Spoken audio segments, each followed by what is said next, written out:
이야기 오늘 본격적으로 좀 시작하려고 합니다.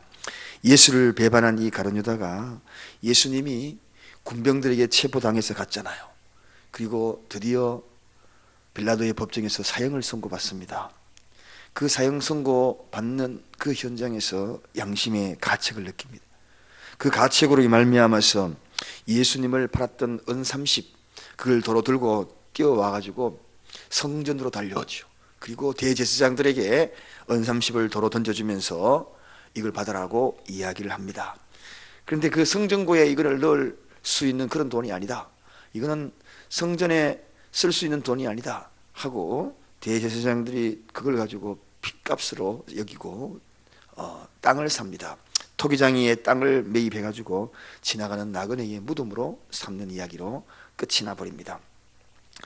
그런데 오늘 우리가 이 유다가 이제 자기가 양심의 가책을 느껴서 이렇게 뉘우쳐서 뛰어갔다, 이런 모습을 보면서 아니 유다가 회개했나 보다 이런 생각을 가지고, 근데 회개했는데 과연 유다는 어떻게 회개한 자의 뒷모습은 어떻게 되었을까 궁금해하기도 합니다. 양심의 가책을 느껴서 뛰어왔는데, 용서를 구하는 마음으로 뛰어왔는데, 그런데 여러분 이 회개란 문자를 잘 이해를 해야 합니다. 요즘 이 잘못은 단순히 하나님께 기도하면 된다는 식으로 우리가 그 잘못이 사하여지는 것은 아닙니다. 하나님 앞에 기도하는 것이 중요한 것이 아니라 하나님께 범한 죄는 하나님께로, 사람에게 범한 죄는 사람께 가가지고 돌아가서 해결을 해야 된다는 것이, 이게 진정한 회개라는 겁니다. 우리가 죄를 범하고도 그저 상대방하고는 전혀 둘이 화해하지 아니하고 내만 하나님 앞에 기도하면 되지, 나는 하나님 앞에 용서를 구하면 되지, 그건 진정한 회개가 아닙니다. 그건 뉘우친 거죠. 오늘 여기에 가룟 유다가 바로 그런 이야기입니다. 어느 날 성 프란시스코의 이야기가 조금 더 우리에게 예화가 될 것 같아요. 이 프란시스코가 잠깐 외출을 했는데 그때에 이 집에 도둑놈 떼강도가 들어온 겁니다. 그때 제자들이 물리치죠. 근데 그 떼강도 들어온 이유가 다른 것 아니라 먹을 양식을 좀 달라는 이야기입니다. 해치지 않고 제발 우리에게 먹을 양식을 좀 달라고. 그런데 양식은 있었음에도 불구하고 이 프란시스코 제자들이 그들에게 쫓아보내버립니다. 그리고 난 다음에 프란시스코 다시 돌아왔지요. 돌아와가지고 자초지종의 이야기를 듣습니다. 그러자 프란시스코가 가슴을 치면서 빨리 그 사람을 찾아라, 그래가지고 보따리 양식을 챙겨가지고 밤새도록 제자들이 이 사람을 찾아놨습니다. 찾아놨어가지고 그리고 그 보따리에 쌌던 것을 양식들을 다 나눠주고 돌아옵니다. 그럴 때 비로소 너희들이 회개한 거다, 그렇게 이야기했다는 겁니다. 여러분, 그리고 난 다음에 그 보따리 받았던 그 도둑놈들이 어떻게 됐는가? 돌아와서 프란시스코의 제자가 되었다는 거죠. 회개는 이렇게 변화가 있는 겁니다. 회개는 이렇게 감동이 있는 거죠. 나 혼자 뉘우치는 것으로 끝나는 것이 아닙니다. 회개는 찾아서 함께 하는 것이, 이게 회개죠. 오늘날 많은 사람들은 내가 하나님 앞에 기도하면 끝나는 줄 알고 있는데 그게 회개가 아닙니다. 뉘우친 거죠. 오늘 이 유다도 뉘우친 겁니다. 회개가 아니죠. 이 유다에 대한 이야기를 좀 더 알고자 하면, 이 유다는 예수님 제자 중에서 또 다른 유다가 있거든요. 그래서 구분하기 위하여서 가룟 유다다 이렇게 이야기합니다. 가룟 유다라는 뜻은 가롯이라는 동네의 유다다, 그런 뜻입니다. 그래서 우리 교회에도 이름이 동명이인일 때는 A, B 이렇게 구분하지 않습니까? 그걸 구분하기 위하여서 가롯 출신, 그 동네 출신이기 때문에 가롯 사람 유다, 그걸 줄여서 가룟 유다 이렇게 이야기를 하는 겁니다. 자, 이렇게 이 유다는 한마디로 이야기하면 스승을 은 30에 팔고, 그리고 스승을 배신하고, 그리고 스스로 목숨을 끊고 자기 인생을 망치는 것, 그 마치는 것, 이 모든 것이 가룟 유다의 결론이었어요. 자, 오늘 우리는 좀 더 깊이 이 후회와 그리고 회개에 대해서 좀 더 구체적으로 좀 알아봅니다. 유다는 예수님을 판 것에 대해서 뉘우쳤어요.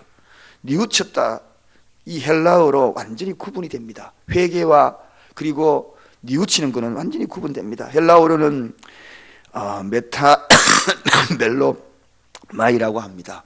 이건 한마디로 이야기하면 후회하는 겁니다. 후회하는 것, 뉘우치는 거로 끝나는 겁니다. 그러나 회개는 다릅니다. 메토노에노라고 합니다. 이 이야기는 무슨 뜻인가요? 이것은 돌이키는 겁니다. 말 그대로 자기 잘못을 시인하고 옛날로 돌아가는 것, 이게 바로 회개입니다. 돌이켜야지 회개지, 뉘우치는 것만으로 끝나는 것이 회개가 아니라는 것이죠. 이 베드로는 후회하고 그리고 끝났으면 그는 예수님의 제자가 되지 못했을 것입니다. 베드로가 회개했기 때문에 예수님의 수제자로서 마지막 예수님의 사명을 감당하지 않습니까? 그래서 하나님은 우리가 이 뉘우치는 것으로 끝나는 걸 원치 않습니다. 그건 세상 사람들 다 하는 거거든요. 한 해가 지나고 얼마나 우리가 후회합니까? 금년 우리 잘못 살았구나, 오늘 하루 잘못 살았구나, 이거 다 후회하는 거죠. 후회하면 뭐합니까? 돌이키지 않는데 말도 돌이키고 행동도 돌이키고 생각도 돌이켜야지. 그래야지 이게 진짜 회개인데. 그런데 사람들은 하나님 앞에 나와가지고 하나님 잘못됐습니다, 용서해 주세요, 그러고 나가요. 그리고 난 다음에 그게 끝입니다. 그게 회개가 아닙니다. 돌이키는 겁니다. 원래대로 돌아가는 거죠. 원래대로 돌아가는 것이 회개입니다.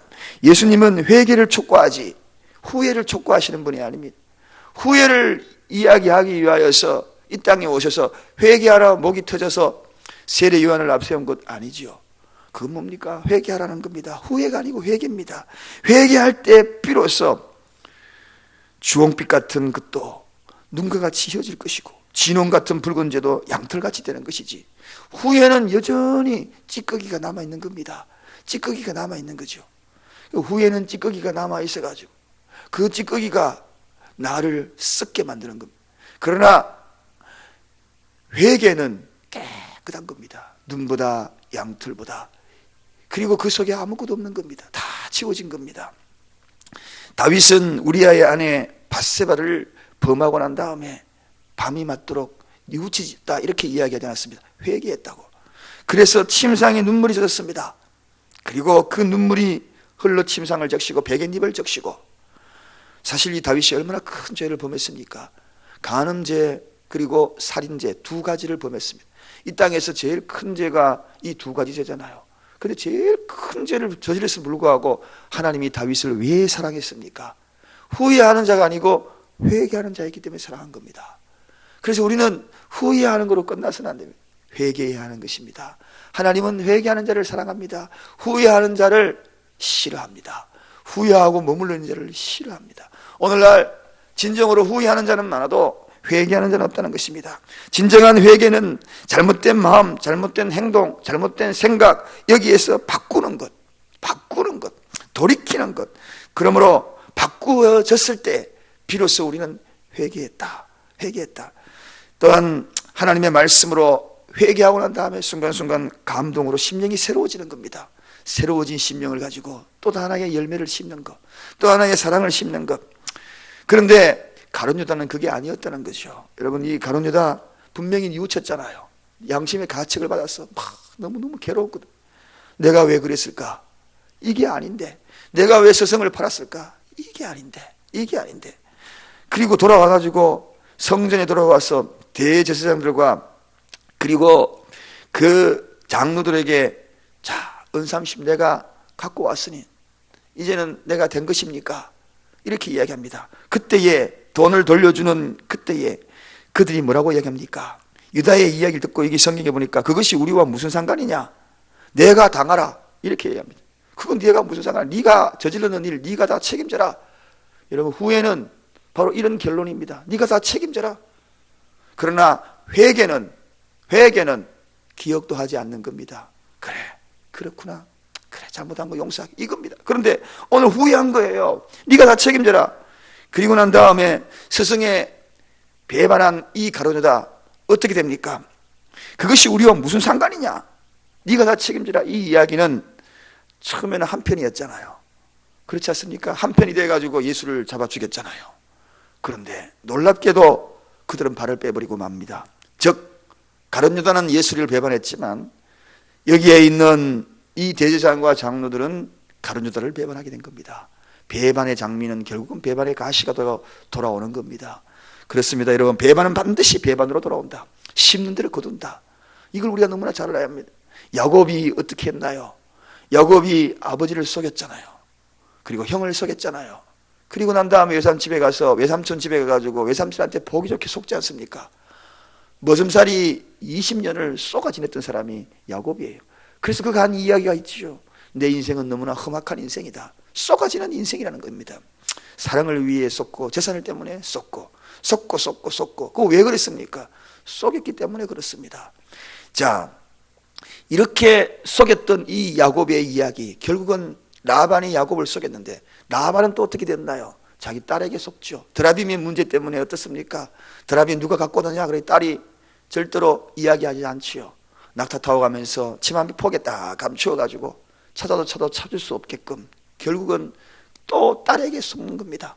이 세상은 반드시 배신은 배반을 낳고 속임은 또다시 속임을 낳는 거죠. 오늘 이 가룟 유다를 보면서 우리는 배신은 결국은 큰 충격이다. 신앙은 바로 이런 겁니다. 그래서 배교는 즉 배교는 이렇게 무서운 겁니다. 이 배교의 결론이 뭡니까? 예수를 배신했다는 것은 배교했다는 겁니다. 기독교를 떠나갔다는 거죠. 떠나간 사람들, 그들의 결론이 뭔가? 가룟 유다의 최후입니다. 반역자의 최후는 참 비참해요. 여러분, 여하튼 어떤 이 반역을 하면서 너무 괴로워가지고 자기 생명으로 이걸 한번 다 해볼까? 그래서 이 유다가 생명을 스스로 끊는 겁니다. 여러분, 스스로 생명을 끊는다는 것은 후회한 겁니다. 회개한 그 사람들은 그렇게 하지 않아요. 더 열심히 살아야지. 남아있는 인생을 내가 누군가를 위해서 봉사해야지. 내가 더 열심히 살아야지. 그러나 후회하는 사람은 내 하나 죽으면 끝이지. 끝나버려. 이게 여러분 후회하는 사람의 최후의 말로예요. 그래서 그 말로는 결과적으로는 나그네 핏값처럼 지나가는 사람들 무덤처럼 그렇게 되어버린 그 결과가 가져온 겁니다. 천하보다 귀한 생명을 함부로 이렇게 바꿀 수 있나요? 그렇지 않다는 겁니다. 생명도 돈도 주님의 것이죠. 내가 받았으니 주님 앞에 마음껏 결국은 되돌려 드려야 되는 것이, 이게 바로 우리가 해야 될 일입니다. 마지막 때에 두 손 들고 이제 세상을 떠날 때 주님 내 생명을 받아주옵소서, 이제 되돌려 드립니다, 이렇게 해야 되는데 자기 멋대로 그렇게 하는 거예요. 이유를 막론하고 스스로 인생을 마지막 마무리를 이렇게 하는 사람 후회한 겁니다. 자기 하나 죽어서 끝난 줄 알고 천만에 만만 많은 사람에게 상처를 주고 고통을 주고 아픔을 주고 눈물을 주고 하나님에게도 씻을 수 없는 그러한 죄를 범하는 것입니다. 그래서 회개하지 않는 죄는 사죄의 은총을 받을 수가 없다는 것은, 이게 바로 이 가룟 유다의 사건을 통하여서 알 수가 있는 겁니다. 가룟 유다는 후회했어. 우리가 보니까 뉘우쳤어. 이 말을 듣고 아이고 가룟 유다는 뉘우쳤는데 참많이 후회한 겁니다. 완전히 헬라어로 보면 언어가 완전히 다른 언어입니다. 우리가 이야기하는 다르다는 거죠. 그래서 정당화될 수 없는 것으로 마무리하는 이 가룟 유다. 오늘 저는 말씀을 정리합니다. 사랑하는 여러분, 우리는 후회하지 마십시다. 우리는 회개하는 겁니다. 그래서 회개하여서 돌이키는 겁니다. 돌이켰을 때 많이 하나님이 기뻐하는 거죠. 후회하고 어떤 것을 지불한다 할지라도 하나님은 기뻐하지 않는 겁니다. 돌이키십시다. 돌이키는 오늘 하루의 삶이 되기를 주님의 이름으로 간절히 축원드립니다. 기도하겠습니다. 하나님 감사합니다.